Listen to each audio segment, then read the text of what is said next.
Welcome back. So now that you know all about skeletal muscle contraction, let's step back from just looking at a little sarcomere and let's look at what happens at what's called the neuromuscular junction, sometimes abbreviated as the NMJ. So what is the neuromuscular junction? Look at that word for a second. What two cells do you think are involved? What cell do you think is represented by neuro? What cell do you think is represented by muscular? So what this is the functional side of communication between a motor neuron and a muscle cell. In this case, we're talking a skeletal muscle cell. So this is the point where they contact, but they don't actually touch each other. Okay.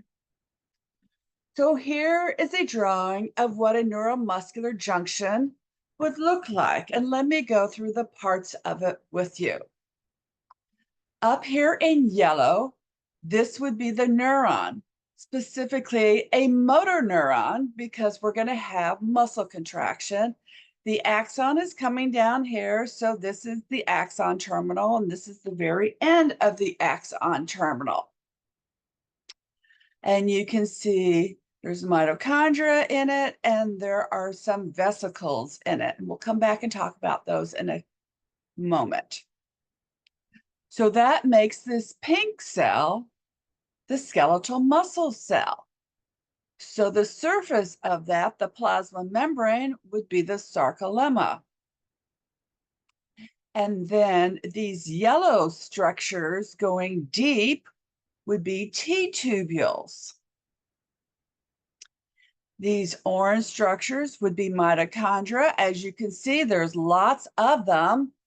And because there's so many mitochondria, a muscle cell would contain about 10 seconds worth of ATP if it's working at maximal activity. But because there's lots of them, it can make lots and lots of ATP. Now you also can see that there's a sarcomere because you can see the Z lines and some red and blue structures. So the red is representing myosin myofilaments, and the blue is representing the actin myofilaments. Now remember, this is going to be covered by the sarcoplasmic reticulum, which also dives deep and surrounds all the myofibrils. So going back to the axon terminal, looking at the vesicles, these vesicles are filled with a substance called acetylcholine, which we call a neurotransmitter. In other words, it's going to transmit a message from the neuron to the receptor on the other side of the neuron. And so the receptor can be smooth muscle or skeletal muscle or cardiac muscle or a gland. In this case, it is skeletal muscle.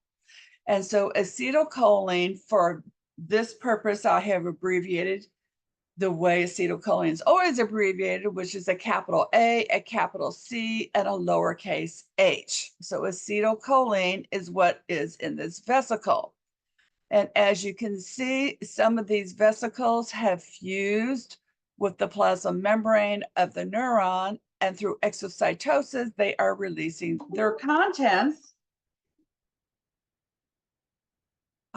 outside the axon. But notice that there is a space between the axon and the muscle cell. And this space is called the synaptic cleft. Okay, so this is kind of as close as it can get between the neuron and the muscle. There will always be a synaptic cleft. Okay, so let's see what's going to happen for muscle fiber contraction. So here is a similar drawing showing the neuron, the motor neuron with the axon and the axon terminal. And then down below, we have the skeletal muscle cell, only in this case, I've drawn in or I've taken a drawing showing the sarcoplasmic reticulum instead of the sarcomere. So the first thing that's going to happen is we need to have the nerve impulse, the action potential that travels down the axon and it arrives in the axon terminal. A few things are going to happen we don't need to know for this course, but the net result is at the end of it, those vesicles that are filled with that neurotransmitter acetylcholine are going to go and release their contents. They're going to release the acetylcholine into the synaptic cleft. So if you see these bolded words, yes, you need to learn these bolded words. You need to realize that acetylcholine is the neurotransmitter being released in the neuromuscular junction, and it's being released into the synaptic cleft. Now, once it's in the cleft, it's looking across to the other side to where the muscle is. And what it's looking for are these things, which are purple on the sarcolemma. And what these things are acetylcholine receptors, and it's going to bind to its receptors. Now, every cell has a bunch of different receptors for different things, and it can only bind to its receptors. Okay. All right. So moving on to the next slide, we can see acetylcholine has bound to its receptors. When acetylcholine binds to its receptors, what happens is a channel is going to open up in its receptors, and it's going to allow certain ions to enter into that skeletal muscle cell, and that is going to cause an action potential to occur in the skeletal muscle cell. So we will generate a muscle impulse, which will then spread in all directions down the sarcolemma. Okay, so it's actually going to spread multiple directions, but because this is the drawing, we're just going to show it in one direction. So these blue arrows are showing the muscle impulse spreading along the sarcolemma until it reaches a T-tubule. But because the T-tubule edges are made of sarcolemma, the impulse is going to travel down the T-tubule until it reaches the sarcoplasmic reticulum. When it reaches the sarcoplasmic reticulum, there are receptors there which are then going to be activated, and they are going to and remember, calcium is stored in this sarcoplasmic reticulum because the sarcoplasmic reticulum is smooth endoplasmic reticulum, which is the storage area for calcium within the cell.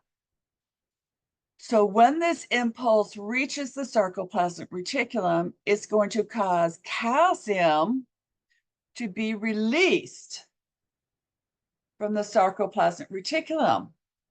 And calcium now is in the sarcoplasm. And then it's going to diffuse in the sarcoplasm until it finds the troponin attached to the tropomyosin and the actin. And it's going to bind with the troponin.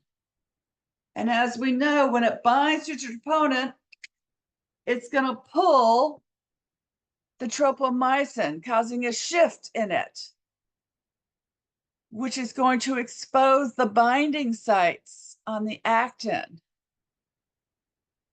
which is going to allow the pre-primed myosin head to bind to the actin, forming a cross bridge.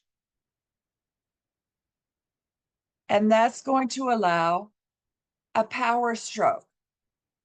It's going to bend, causing a power stroke and pulling the actin. So we have that sliding actin filament towards the center of the sarcomere.